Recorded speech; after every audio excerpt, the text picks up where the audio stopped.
Idukki engineering college വിദ്യാർത്ഥിയും SFI നേതാവുമായിരുന്ന ധീരജ് രാജേന്ദ്രനെ യൂത്ത് കോൺഗ്രസ് KSU നേതാക്കൾ കുത്തിക്കൊലപ്പെടുത്തിയ കേസിൽ പുതിയ സ്പെഷ്യൽ പ്രോസിക്യൂട്ടർ ചാർജ് എടുത്തു. മുതിർന്ന അഭിഭാഷകൻ അഡ്വക്കേറ്റ് പ്രിയദർശൻ തമ്പിയാണ് സ്പെഷ്യൽ പ്രോസിക്യൂട്ടറായി ചാർജ് എടുത്തത്. ഇടുക്കി എഞ്ചിനീയറിംഗ് കോളേജ് വിദ്യാർത്ഥിയും SFI നേതാവുമായിരുന്ന ധീരജ് രാജേന്ദ്രനെ യൂത്ത് കോൺഗ്രസ് KSU നേതാക്കൾ ക്രൂരമായി മർദ്ദിച്ച് കുത്തിക്കൊലപ്പെടുത്തിയ കേസിൽ ആദ്യം സ്പെഷ്യൽ പ്രോസിക്യൂട്ടറായി അഡ്വക്കേറ്റ് സുരേഷ് ബാബു തോമസിനെയാണ് നിയമിച്ചിരുന്നത്. അദ്ദേഹം അസുഖബാധിതനായതിനെ തുടർന്നാണ് മുതിർന്ന അഭിഭാഷകൻ അഡ്വക്കേറ്റ് പ്രിയദർശൻ തമ്പി ചാർജ് എടുത്തിരിക്കുന്നത്. സാക്ഷി വിസ്താരം ഷെഡ്യൂൾ ചെയ്യുന്നതിലേക്കായി ജനുവരി 13 കേസ് കോടതി വീണ്ടും പരിഗണിക്കും. പട്ടാപ്പകൽ കോളേജിൻ്റെ മുറ്റത്ത് വെച്ച് അതിക്രൂരമായി കൊലപ്പെടുത്തിയ മനുഷ്യ മനസ്സാക്ഷിയെ തന്നെ ഞെട്ടിപ്പിക്കുന്ന ഒരു സംഭവം എന്നൊക്കെ പറയാവുന്ന ഒരു കൊലക്കേസാണ്. അതാണ് ഇതിൻ്റെ പ്രത്യേകത. അതുകൊണ്ട് തന്നെയാണ് ഈ കേസിൽ സ്പെഷ്യൽ പ്രോസിക്യൂട്ടറെ സംസ്ഥാന ഗവൺമെൻറ് അപ്പോയിൻ്റ് ചെയ്തിട്ടുള്ളത്.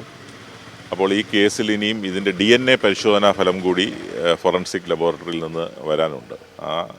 അതിനുവേണ്ടി കോടതി അത് എത്രയും വേഗം എത്തിക്കണമെന്ന് ആവശ്യപ്പെട്ടിട്ടുണ്ട്. അത് വന്നാൽ ഉടൻ തന്നെ ഈ കേസിൻ്റെ വിചാരണ നടപടികൾ എത്രയും വേഗം തുടങ്ങും.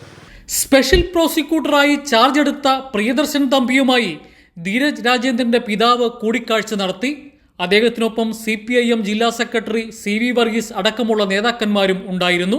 നിരപരാധിയായിട്ടുള്ള ധീരജനെ നിഷ്ഠൂരമായി കൊലപ്പെടുത്തിയ പ്രതികൾക്ക് നിയമത്തിന് ലഭിക്കാൻ കഴിയുന്ന എല്ലാവിധമായ ശിക്ഷയും വാങ്ങിക്കൊടുക്കുക എന്നതാണ് പാർട്ടി ജില്ലാ കമ്മിറ്റിയെ സംബന്ധിച്ച് കാര്യത്തിൽ കണ്ടിട്ടുള്ളത്.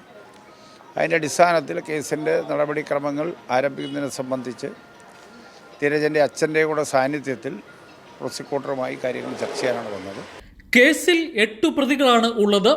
ഇന്ത്യൻ ശിക്ഷാ നിയമത്തിലെ വിവിധ വകുപ്പുകൾ പ്രകാരം സംഘം ചേരൽ, കൊലപാതകം, വധശ്രമം, മർദ്ദനം, തെളിവ് നശിപ്പിക്കൽ, ആയുധം ഒളിപ്പിക്കൽ തുടങ്ങിയ കുറ്റങ്ങളാണ് പ്രതികൾക്കെതിരെ ചുമത്തിയിട്ടുള്ളത്. പട്ടികജാതി അതിക്രമം തടയൽ നിയമപ്രകാരവും കേസുണ്ട്. ധീരജിനൊപ്പം ആക്രമിക്കപ്പെട്ട അഭിജിത്തും അമലും ഉൾപ്പെടെ 159 സാക്ഷികളെ വിസ്തരിക്കുന്നതോടൊപ്പം 5000-ഓളം പേജുകളുള്ള രേഖകളും കോടതി വിചാരണ വേളയിൽ പരിശോധിക്കും. കൈരളി ന്യൂസ്, ഇടുക്കി.